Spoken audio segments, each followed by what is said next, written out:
VB.NET में अगला question दिया गया है, फोर्सिंग वेरिएबल डिक्लेरेशन से आप क्या समझते हैं।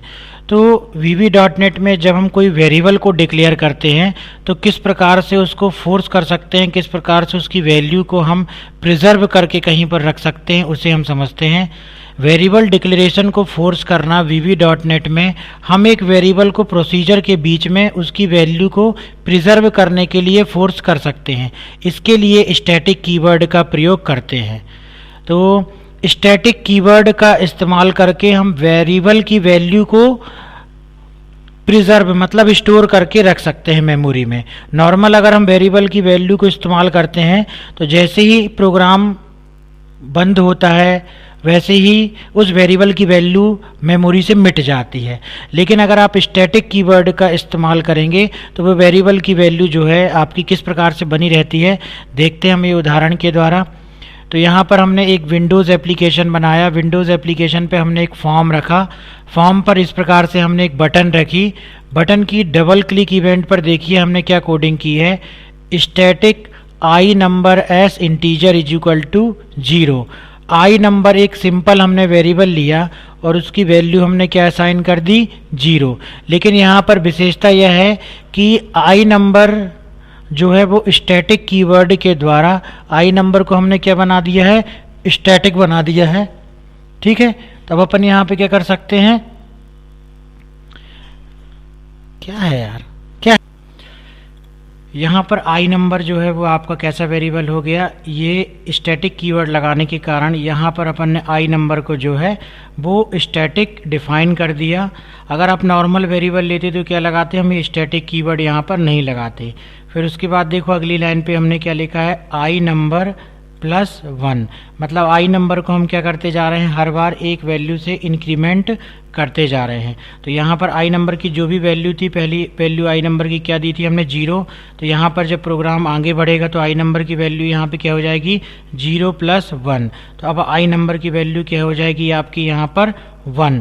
और इस स्टेटमेंट के द्वारा me.text में क्या हो जाएगा आपका, जो ये विंडोज़ फॉर्म है, विंडोज़ फॉर्म की जो टेक्स्ट प्रॉपर्टी में हम यहाँ पे नंबरिंग जो है वो बढ़ती जाएगी। तो अगर आप इस प्रोग्राम को रन करके देखेंगे तो ये देखिए जैसे ही हम इसको रन करेंगे तो रन करने पर जैसे ही हमारा ये बटन पर क्लिक होगा, पहले यहाँ पर इस फॉर्म की टेक्स्ट वैल्यू क्या हो गई 1, फिर से हमने क्लिक किया इसकी वैल्यू क्या हो गई 2, फिर से हमने इस पर क्लिक किया इसकी वैल्यू क्या हो गई 3। इस प्रकार से जितने बार हम क्लिक करते जा रहे हैं इसकी वैल्यू यहाँ पर बढ़ती जा रही है।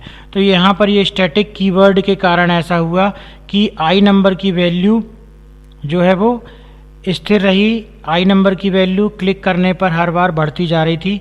यदि हम यहाँ पर स्टैटिक कीवर्ड को हटा देते हैं तो ये देखिए स्टैटिक कीवर्ड को यहाँ पर हटाने से क्या होता है आपका, अगर आपकी वैल्यू ये वेरिएबल आपका नॉर्मल ले लेते हो आप इस प्रकार से डिम आई नंबर एस इंटीजर, अगर अपन इसको स्टैटिक ना लेकर के नॉर्मल वेरिएबल के रूप में ले लेंगे तो क्या होगा, अब यदि आप रन करोगे इसको तो ये देख सकते हो, ये देखो बटन की वैल्यू जैसे हमने ली पहली बार 1 आ गया, फिर से आप क्लिक कर रहे हैं तो इसकी वैल्यू 1 ही है, क्योंकि यहाँ पर आप स्टैटिक कीवर्ड का इस्तेमाल नहीं कर रहे हो।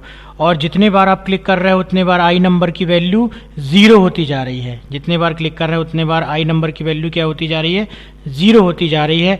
इसी कारण से केवल यहाँ पर आई नंबर की वैल्यू क्या असाइन हो जाती है 1, और यहाँ पर केवल 1 ही रहता है। और बटन में कितने बार भी आप क्लिक करो यहाँ पर इसकी वैल्यू नहीं बदलती। लेकिन यदि हम यहाँ पर किसका इस्तेमाल करते हैं, स्टैटिक कीवर्ड का इस्तेमाल यदि आप यहाँ पे करोगे तो क्या होगा, ये देखिए स्टैटिक कीवर्ड का इस्तेमाल करने से हमारी यहाँ पर जो वैल्यू है वो हर बार क्या होती जाती है, आई नंबर की वैल्यू मेमोरी में स्टैटिक रहती है, स्थिर रहती है। वह वैल्यू को याद रखता है और वैल्यू हमेशा इंक्रीमेंट एक एक करके होती जाती है। देखिए पहली वैल्यू क्या हो गई 1, तो आई नंबर की पहली वैल्यू क्या थी 0 और यहाँ पर हो गई 0, तो आई नंबर की वैल्यू क्या हो गई 1। और उसके बाद फिर से बटन में क्लिक किया तो आई नंबर की पहली वैल्यू क्या थी 1, तो यहाँ पर आई नंबर की वैल्यू क्या हो गई 1 + 1 = 2। और ये फॉर्म में इसकी टेक्स्ट प्रॉपर्टी में ऊपर ये डिस्प्ले करते जाएगा। ये देखिए 3 4 जितने बार क्लिक करेंगे तो मेमोरी में वैल्यू को प्रिजर्व रखने के लिए, मेमोरी में वैल्यू को स्टोर रखने के लिए इस प्रकार से यहाँ पर स्टैटिक कीवर्ड का इस्तेमाल किया जाता है।